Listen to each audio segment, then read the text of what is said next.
A recent report by the International Center for Journalists has revealed that women and girls are being subjected to abuse online. The Initiative for Strategic Litigation in Africa is calling on the new Justice Minister, Thembisa to act against the growing trend. In May, President Cyril Ramaphosa signed the National Council on Gender-Based Violence and Femicide Bill into law. However, activists say the act does not address online gender-based violence. I am joined now by Executive Director for the Initiative for Strategic Litigation in Africa, that's Sibongile Ndashe, to chat more about this issue. Sibongile, a pleasure to have you on the program this afternoon. Firstly, how can the new legislation effectively address challenges like online GBV? And what additional measures are needed to protect especially vulnerable groups? This legislation is not intended to do that. There are other pieces of legislation. This legislation is here to help set up an institutional framework for responding to gender-based violence and femicide.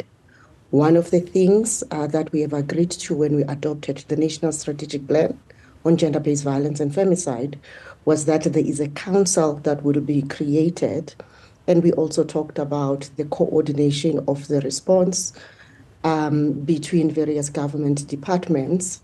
We talked about the establishment of a fund that is going to resource the response.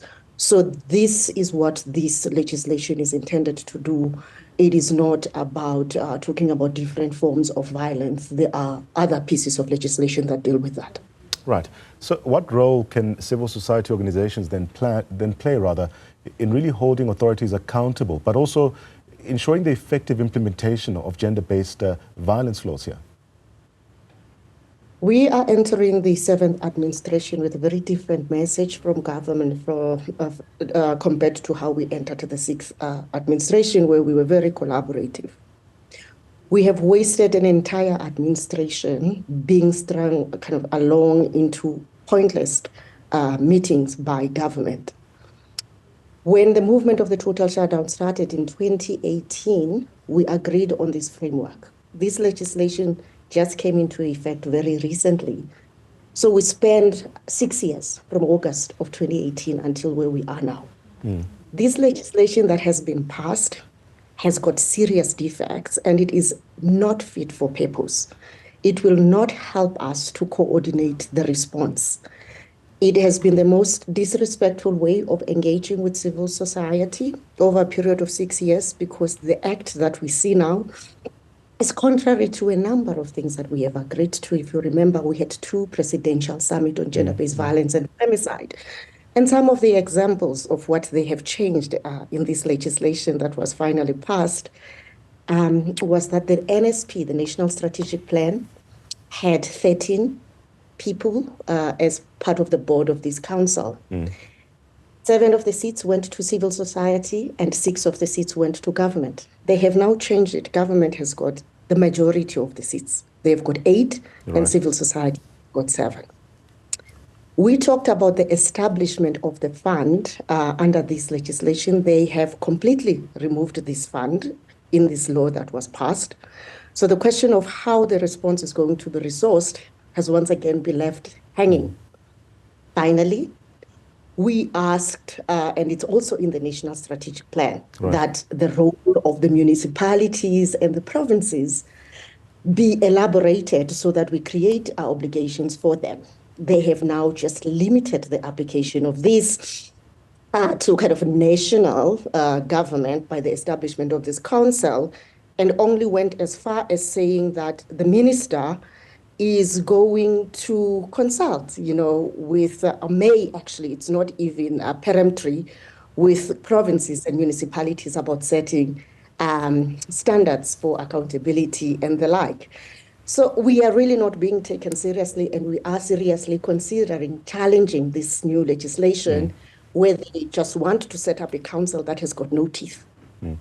And speaking more broadly, in what ways does gender-based violence then impact broader societal structures? And how can legal frameworks then address these systematic issues that we've highlighted? When we established this National Strategic Plan, it's one of the best strategic plans globally, actually. So when we were engaged in this process with government to say, we are agreeing that this is a roadmap. We said our response rests on 6 pillars. Right. We said there needs to be a coordinated response where there is accountability and serious commitment to leadership. This is what we have not seen. So the institutional framework that's established by the National Strategic Plan still does not exist. And this plan came into effect in 2020.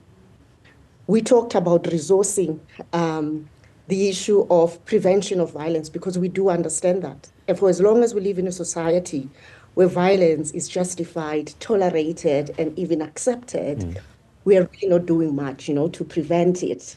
So the work is really about what we are doing in schools, our churches, our community, all our agents of socialization need to have this mandate to prevent violence, where we really talk about it. And everyone gets to understand what are the causes and consequences of gender-based violence, because we have been saying it is different from other forms of violence.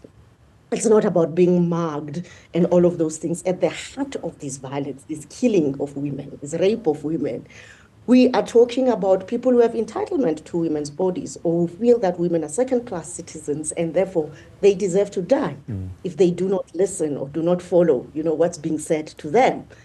And for as long as we are not able to make this link between discrimination against women and girls and gender non-conforming people, then we haven't really scratched the surface. But the most important thing, which the previous strategic plans did not have, was the recognition of how economic justice is also key to helping women, respond, and also to improve their situations that may sometimes make them vulnerable, to violence. And I'm not saying that poverty is the main cause of this violence, because this kind of violence transcends class, race, and all manner of things, right? But to have a national strategic plan that builds in economic justice and saying this is going to be part of our response was an important thing. And so these are all the things. So we have a framework that we have agreed to. Many people like this framework. We believe in it. And our problem is government that keeps on deviating. But looking forward, what are the next steps for advocacy, or rather advocacy efforts, in really combating gender-based violence in this country? When we started with the 24 demands, we've said that there have been so many plans, and we identified the things that make these national strategic plans collapse. And so all of these things that I've been talking about, the coordination, the resourcing, and all of those things, those were the things that we insisted that must be there. So our thing is really about holding the duty bearers, and that's mostly the state, to account by saying, let us do what we need to do. So one of our advocacy actions right now is to engage this new administration and say this legislation may have been passed with the best of intentions, because no one knew what was going to happen after the elections. We are here now. We need to fix all of these problems. We had an agreement at the second presidential summit in November of 2022, and need this government, to really do what it promised it was going to do. The second thing is, if this government does not listen to us, we are definitely going to take them to court. We understand that the law is a very limited tool in terms of bringing about changes in society. And we feel very sad that the courts most of the time are made to be the last line of defense after Parliament and the executive have failed to do their part. And so when we started engaging and wasted our time in the sixth administration, we said we don't want to continue suing this government, but this is where they have forced us to do. So that's the advocacy action item for us as we begin to engage with this administration. Sibongile Ndashe, thank you so much for your time and sharing insights into the legislative landscape and also looking at the ongoing fight against gender-based violence.